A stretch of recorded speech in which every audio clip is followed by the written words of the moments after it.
Hello students, আজকে আমি তোমাদের সঙ্গে আলোচনা করব নবম শ্রেণীর ইতিহাসে টেনিস কোর্টের শপথ বলতে কি বোঝো, এই নিয়ে কিন্তু আজকের এই ক্লাসটি।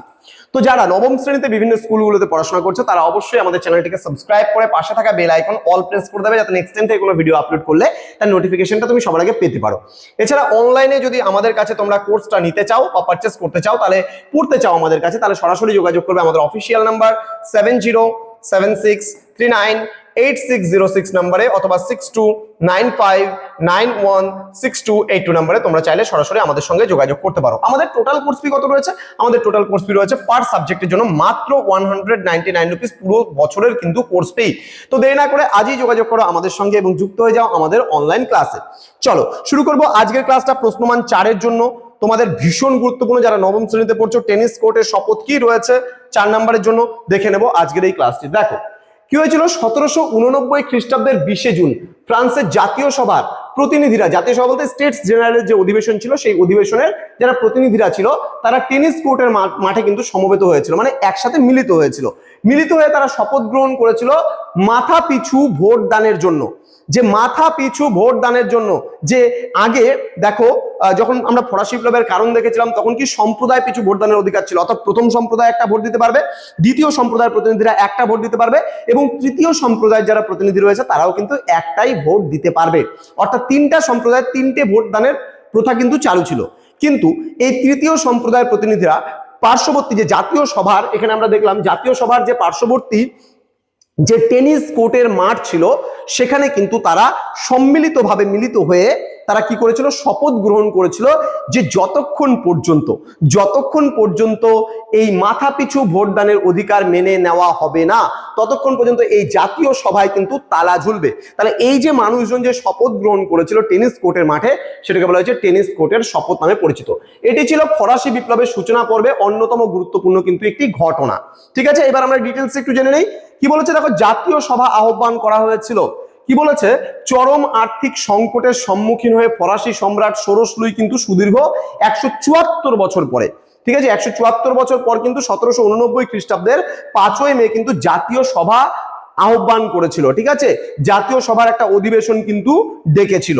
তারপরে ঘটনাটা কি ঘটলো আমরা একটু দেখে নেব। তারপরে যে ঘটনাটা ঘটলো সেটা হচ্ছে মিরাবোর নেতৃত্ব।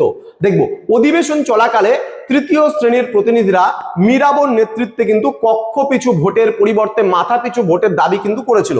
যে কক্ষ পিছু ভোট না, আমি একটু আগে বললাম যে সম্প্রদায় পিছু ভোট, অর্থাৎ প্রথম সম্প্রদায় যারা আছে যাজকরা তারা একটা ভোট দিতে পারবে, তারপরে দ্বিতীয় সম্প্রদায়ের অভিজাত যারা আছে তারাই একটা ভোট দিতে পারবে এবং তৃতীয় সম্প্রদায়ের প্রতিনিধিরা কিন্তু একটা ভোট দিতে পারবে। ফলে যখনই নির্বাচন হতো তখনই কিন্তু যাজক আর অভিজাতরা মিলে একই জনকে ভোট দিয়ে কিন্তু জয়যুক্ত করতো এবং তাদের হাতে কিন্তু সমস্ত ক্ষমতাটা কিন্তু অর্পিত হতো। ফলে সাধারণ মানুষ কিন্তু সবসময় বঞ্চিত এবং অবহেলিত কিন্তু হতো। ঠিক আছে, তো বলছে রাজা ষোড়শ লুই কিন্তু এই দাবিকে নাকচ করেছিল, অর্থাৎ বাতিল করেছিল এবং অধিবেশন কিন্তু বন্ধ করে দিয়েছিল। ঠিক আছে, এবং যখন অধিবেশন বন্ধ করে দিল তখন কি হলো, তখন টেনিস কোর্টের শপথ হলো। কি বলছে, 1789 খ্রিস্টাব্দের 20 জুন সভাকক্ষ বন্ধ দেখে তৃতীয় সম্প্রদায়ের কিন্তু প্রতিনিধিরা মিরাবো, লাফায়েত, তোমার আবেসিয়েস এদের নেতৃত্বে পার্শ্ববর্তী টেনিস কোর্টের মাঠে কিন্তু টেনিস কোর্টের মাঠে সমবেত হয়েছিল মানুষজন এবং তারা শপথ নিয়েছিল যে ফ্রান্সের জন্য একটি নতুন সংবিধান রচনা না হওয়া পর্যন্ত, অর্থাৎ মাথা পিছু যদি ভোটদানের অধিকার না দেওয়া হয় তাহলে কিন্তু কখনোই কিন্তু তারা মানে ওই সংবিধান সভার কিন্তু তারা খুলতে দেবে না এবং তারা কিন্তু কোনো কাজকর্ম পরিচালনা করতে দেবে না। ঠিক আছে, আচ্ছা তো এবার দাবি তাদের কি ছিল, বলছে তৃতীয় শ্রেণীর প্রতিনিধিদের দাবি কি ছিল, তৃতীয় শ্রেণীর সদস্যদের মাথাপিছু ভোটের দাবি মেনে নিতে হবে। যে আমরা যে বলছি যে প্রত্যেকের মাথাপিছু ভোটদান, সেই ভোটদানের অধিকার মেনে নিতে হবে। কারণ 3% ছিল যাজক আর অভিজাতদের মিলিয়ে জনসংখ্যা, আর 97% জনগণ কিন্তু ছিল এই তৃতীয় সম্প্রদায়ের প্রতিনিধিরা। কিন্তু এরা 3% হওয়ার পরেও সমস্ত ক্ষমতাটা এদের হাতে ছিল, কিন্তু এরা 97% হওয়ার পরেও কিন্তু এদের হাতে কোনো ক্ষমতাই ছিল না। তো বলছে তাদের একটি নতুন সংবিধান রচনার অধিকার দিতে হবে। বলছে আমরা যেন আমাদের মতন করে, জনগণের মতন করে যেন আমরা সংবিধান রচনা করতে পারি, সেই অধিকারটাও কিন্তু আমাদের হাতে দিতে হবে। তো এবার ফলাফল কি ছিল এই টেনিস কোর্টের শপথের ফলাফল, বলছে ষোড়শ লুই শেষ পর্যন্ত তৃতীয় শ্রেণীর সদস্যদের মাথাপিছু ভোট এবং নতুন সংবিধানের রচনার দাবি কিন্তু মেনে নিয়েছিল এবং এই মেনে নিয়েছিল বলতে গেলে ভুল হবে, মেনে নিতে বাধ্য হয়েছিল আমরা বলতে পারি। হ্যাঁ, পুনরায় কিন্তু 27শে জুন জাতীয় সভার অধিবেশন কিন্তু আহ্বান করেছিল, যে আবার নতুন করে যে জাতীয় সভার অধিবেশন আহ্বান করা হবে। এর ফলে কিন্তু ফরাসি বিপ্লবের পথ কিন্তু সুপ্রশস্ত হয়। অর্থাৎ এর ফলে কিন্তু পরবর্তীকালে তৃতীয় সম্প্রদায়ের প্রতিনিধিরা যারা রয়েছে তারা কিন্তু বিদ্রোহী হয়ে ওঠে এবং তারা কিন্তু কি হয়েছিল, তারা একটা বিদ্রোহের পথে কিন্তু পা বাড়িয়েছিল, আমরা বলতে পারি। তো এই ছিল আজকের আমাদের ক্লাস। তো স্টুডেন্ট, এখানে আমাদের ডিটেলসটা দেওয়া আছে, তোমরা যারা স্ক্রিনশট নিতে চাও স্ক্রিনশট নিয়ে নিতে পারো, এবং আমাদের সঙ্গে যুক্ত হতে চাইলে ইজিলি ভাবে যদি ক্লাসগুলোকে খুব সুন্দরভাবে করতে চাও তাহলে আমাদের সঙ্গে যোগাযোগ করতে পারো আমাদেরই অফিসিয়াল নাম্বারে। দেখা হচ্ছে খুব তাড়াতাড়ি আরো একটা নতুন ক্লাস নিয়ে। তোমরা প্রত্যেকেই ভালো থেকো, সুস্থ থেকো।